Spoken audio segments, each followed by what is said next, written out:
Pour en parler, trois intervenants. C'est la table ronde suivante. Maître Michel Benazra, vous êtes avocat spécialiste en droit routier. Stéphane Laniel, vous êtes directeur général de la Fédération des industries des équipements pour les véhicules, la FIEV. Et Pierre Calvin, président de l'Association pour le développement des techniques de transport, d'environnement et de circulation.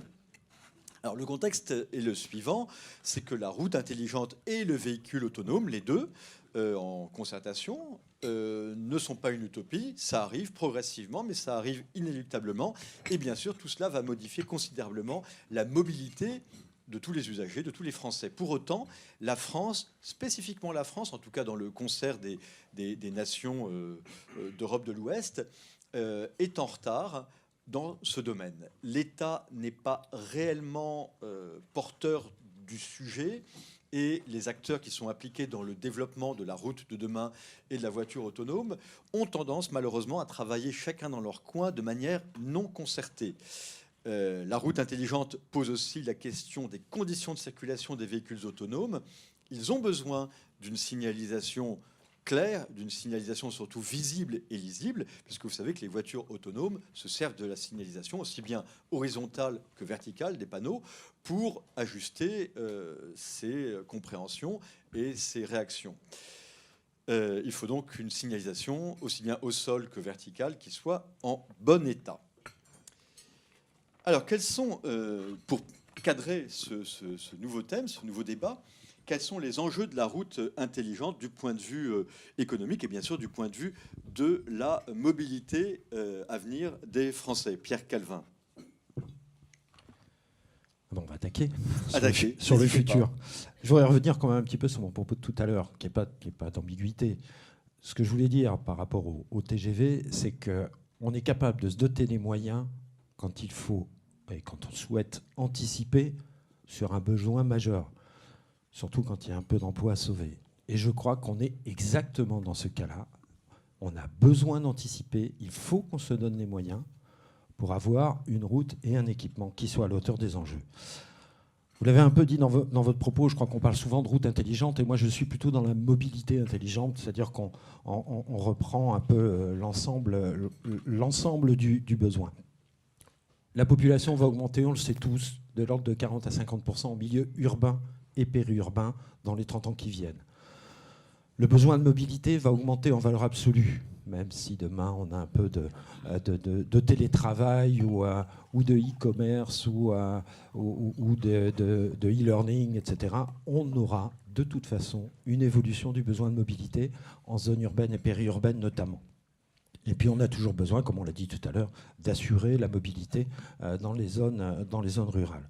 Donc il va falloir qu'au travers de la mobilité intelligente, on soit capable d'accepter ce surcroît de mobilité en tenant compte des contraintes que l'on a, qui sont les contraintes environnementales. Donc il va falloir s'adapter à cette volonté et qui est tout à fait légitime.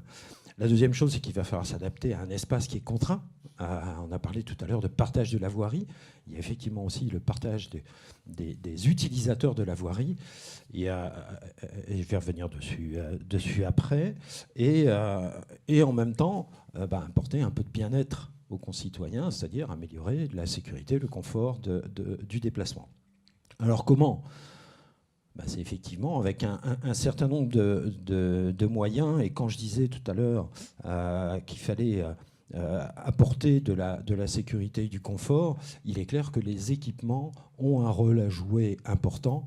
On l'a vu, que ce soit pour les personnes âgées, que ce soit pour les enfants, pour l'ensemble des utilisateurs, l'équipement bien adapté apporte obligatoirement une sécurité et un confort à l'usager. La deuxième chose, c'est qu'on est passé dans le partage spatial, c'est-à-dire qu'on avait deux murs, et entre les deux murs, on a essayé de faire cohabiter l'ensemble des modes de transport. Aujourd'hui, il faut passer ce cap. Aujourd'hui, le besoin, il n'est pas le même à 8h du matin qu'à 10h du matin. Et c'est donc plus uniquement un partage spatial, mais un partage temporel qu'il faut que l'on amène.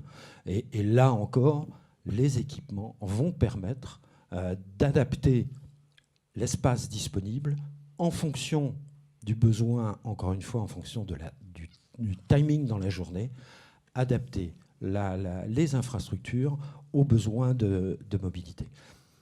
Un troisième point, c'est pour ça que j'aime bien parler de mobilité, c'est qu'il va falloir aussi assurer ce transfert modal. C'est-à-dire qu'il va falloir que dans le parcours client, entre guillemets, qui est l'utilisateur des moyens de transport, il faut qu'on puisse très facilement passer d'un système à un autre. Et là, il ne faut pas se voiler la face. On est capable, en termes d'équipement, de le faire. Ce n'est absolument pas un problème technique aujourd'hui, c'est un problème de gouvernance. Gouvernance, un peu de moyens. C'est vrai que quand on touche RATP, SNCF pour le badge, ça commence à être un peu lourd en adaptation de matériel.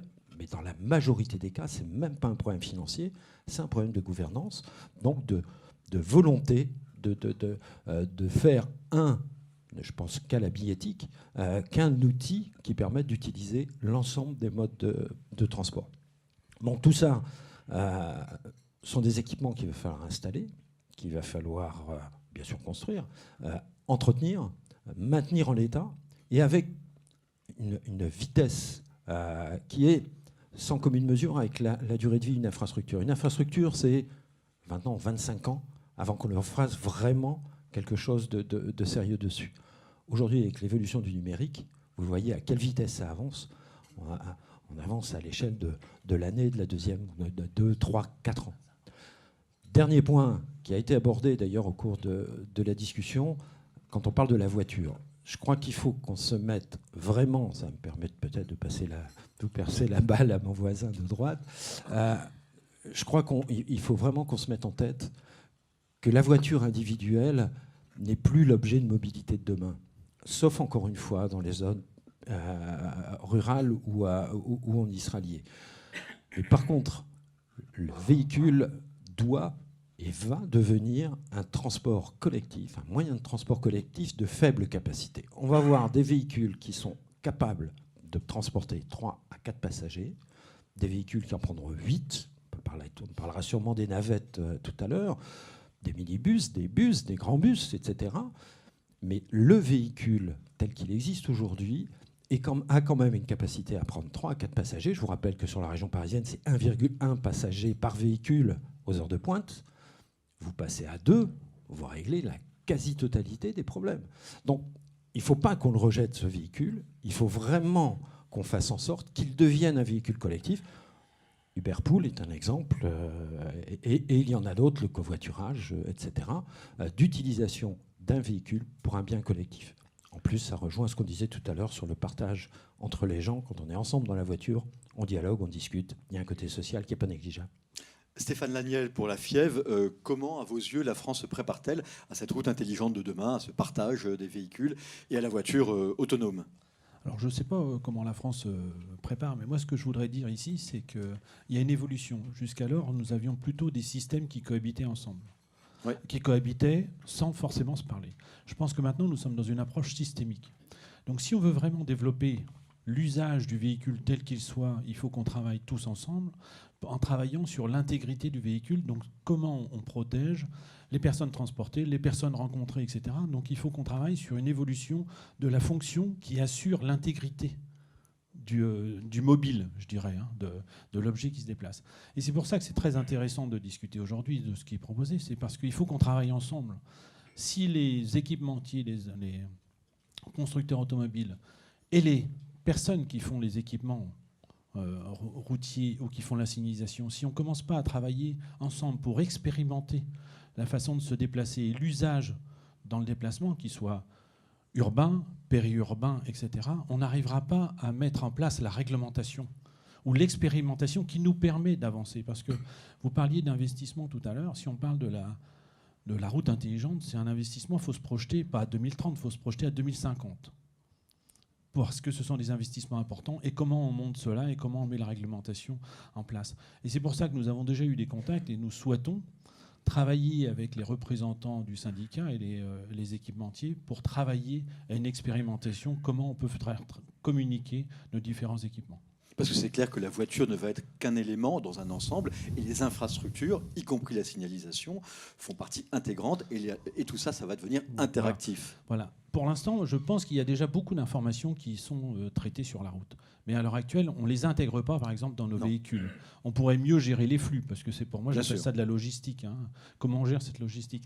Et on pourrait même aller plus loin, c'est-à-dire que lorsqu'il y a des embouteillages, où on pourrait envoyer des informations pour le trafic aérien, pour le trafic ferroviaire. Donc on serait dans du multimodal qui nous permettrait quand même de beaucoup mieux gérer tous ces mouvements qui vont s'amplifier avec l'augmentation de la population et trouver des usages qui soient adaptés au milieu. Parce que pour l'instant, on parle des véhicules autonomes, des véhicules intelligents, mais c'est dans un contexte. Nous sommes sur une autoroute où tout va bien, etc. Mais si on met une voiture autonome à 18h au rond-point des Champs-Élysées, je ne suis pas sûr que ça va bien se passer. Pas très bien, non, très vraisemblablement. Pour l'instant, ça va être un peu difficile.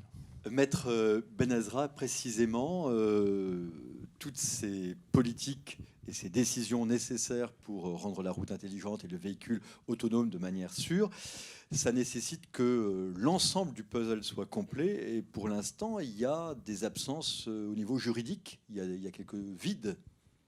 Bonjour d'abord tout le monde, excusez-moi pour ce retard. Effectivement, je suis avocat en droit routier. Ça implique quoi? Ça implique, alors je me présente un petit peu pour comprendre un petit peu cette situation et mon intervention. Avocat en droit routier, c'est un avocat qui va défendre les délinquants routiers, mais aussi les victimes de la route. Donc on a une double casquette.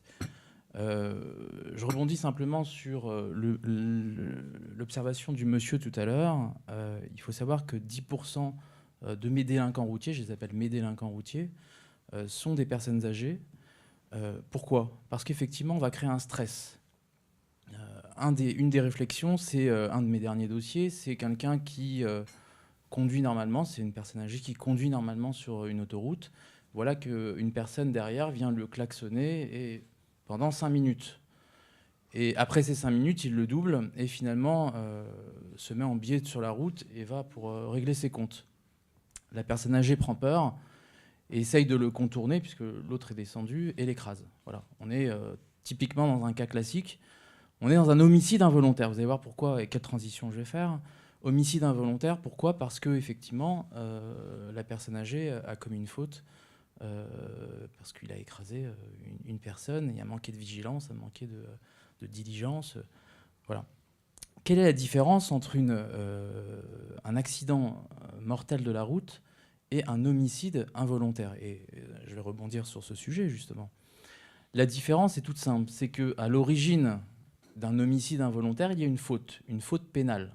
C'est-à-dire qu'on peut reprocher ne serait-ce qu'une simple négligence à une personne. C'est-à-dire que toutes les personnes impliquées dans des accidents mortels de la route ne sont pas forcément poursuivies pour homicide involontaire ou pour blessure involontaire, sauf s'ils ont commis une faute pénale. La question qui va se poser avec l'évolution des technologies, alors contrairement à mes amis qui sont à cette table, moi je pense que dans 10 ans seulement, on sera amené à conduire tous, à être dans une voiture autonome ou automatique. Alors aujourd'hui, on parle que d'une voiture autonome, et c'est l'actualité qui nous en parle dans les marques prestigieuses telles Tesla. Accident de la route mortel parce qu'une voiture autonome s'est écrasée. Alors c'est pour ça qu'on l'appelle voiture autonome aujourd'hui, simplement autonome, car elle a besoin d'une assistance humaine. Et aujourd'hui, avec cette évolution des technologies, on va être amené à se poser des questions. Quid de la personne qui va être dans un véhicule autonome ou automatique, je ne sais quoi, d'ici 10 ans on le saura, ou 25 ans peut-être, si ce véhicule est impliqué dans un accident de la route, dans un accident mortel de la route. À supposer qu'on soit dans une voiture autonome, ça sous-entend que le pilote, si on peut appeler ça un pilote encore, n'ait pas touché le volant. Donc comment qualifier l'infraction pénale à l'origine d'un homicide involontaire ou de blessure involontaire? Vous voyez les questions qui vont se poser dans un futur très proche d'ailleurs, puisque déjà aux États-Unis, il y a des voitures autonomes qui circulent. Alors, est-ce qu'il faut en avoir peur? Est-ce qu'il ne faut pas en avoir peur? Moi, je dis aujourd'hui qu'il ne faut pas en avoir peur. Il faut juste... C'est le cauchemar de tous les décideurs, de toutes les entreprises qui travaillent dessus, équipementiers et constructeurs. Sauf qu'il existe déjà dans nos avions cette technologie. Vous savez qu'aujourd'hui, un pilote d'un avion peut rester 3 heures inactif. Hein. L'avion continue à voler sur sa trajectoire. Sauf qu'il n'y a pas autant d'avions que de voitures. Ça va être la difficulté. Et que le pilote de l'avion est un professionnel. Aussi. Alors, on va considérer que on espère. La machine aujourd'hui, la machine de demain, vous savez, j'ai des clients pilotes de ligne qui consomment beaucoup d'alcool, et ça me fait peur quand je monte dans un avion aussi. Et ces voitures autonomes, les voitures autonomes de demain ou automatiques de demain. Finalement, il va falloir préparer leur venue. Alors avec les équipements, comme on a vu, il y a des constructeurs fabuleux. C'est la technologie Mobileye, c'est les signalisations fluorescentes. On voit cette évolution. Mais forcément, il va y avoir des accidents. Alors pourquoi je vous dis forcément ? Parce qu'à un moment donné, deux machines qui se rencontrent, il va y avoir des priorités. Est-ce que je sauve la vie du piéton ou est-ce que je sauve la vie de mon conducteur, enfin de la personne qui est au sein de mon véhicule ? Et il va y avoir des choix douloureux. Alors c'est pas douloureux puisque ce sont les machines qui vont les prendre à notre place. Non, mais les conséquences sont douloureuses. Les conséquences sont toujours douloureuses de toute façon dans un homicide involontaire ou un accident mortel de la route. Mais les machines vont décider à notre place. Donc quelles vont être les responsabilités ? Est-ce que c'est la responsabilité du pilote ? Est-ce que c'est la responsabilité du constructeur ? Est-ce que c'est la responsabilité de la technologie ? Je vous disais qu'il y avait des technologies Mobileye. Est-ce que c'est la responsabilité des assurances ? Aujourd'hui, tout ça reste à déterminer.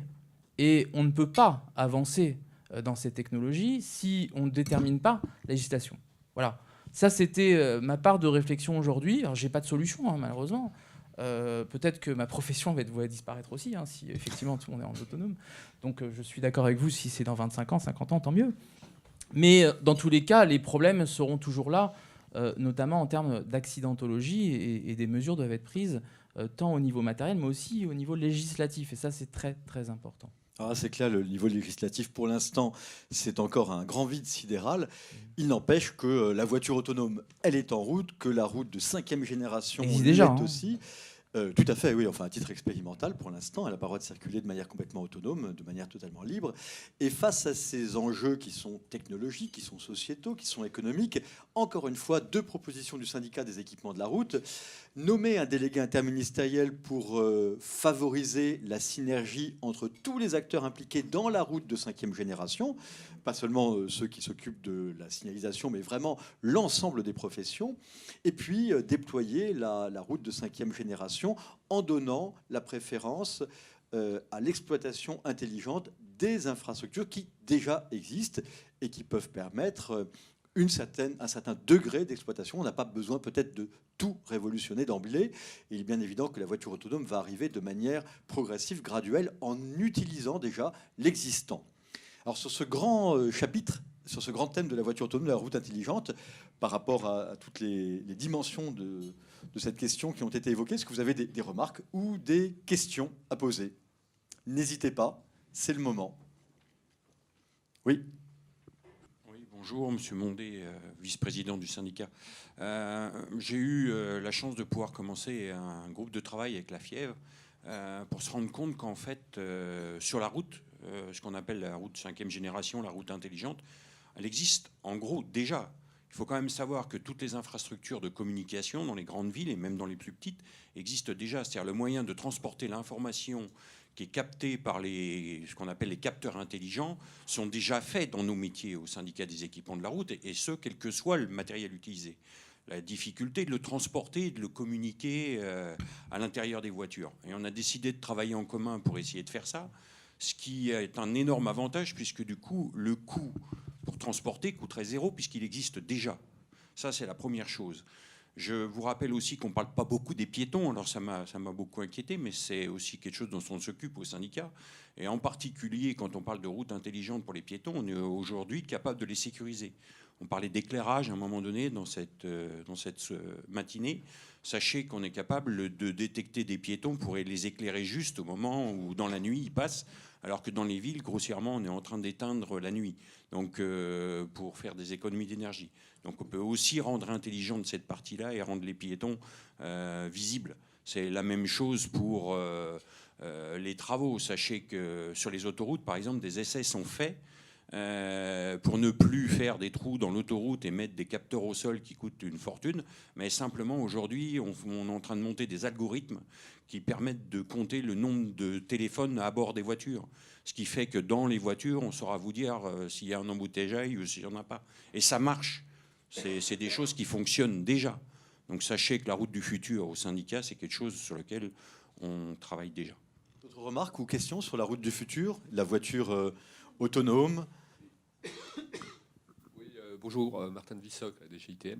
Je travaille sur les voies réservées, donc vous évoquiez le sujet du partage de la route et de meilleure occupation des véhicules, donc on travaille dessus. Donc actuellement, les premiers développements, c'est avec des bus qui vont circuler sur les bandes d'arrêt d'urgence.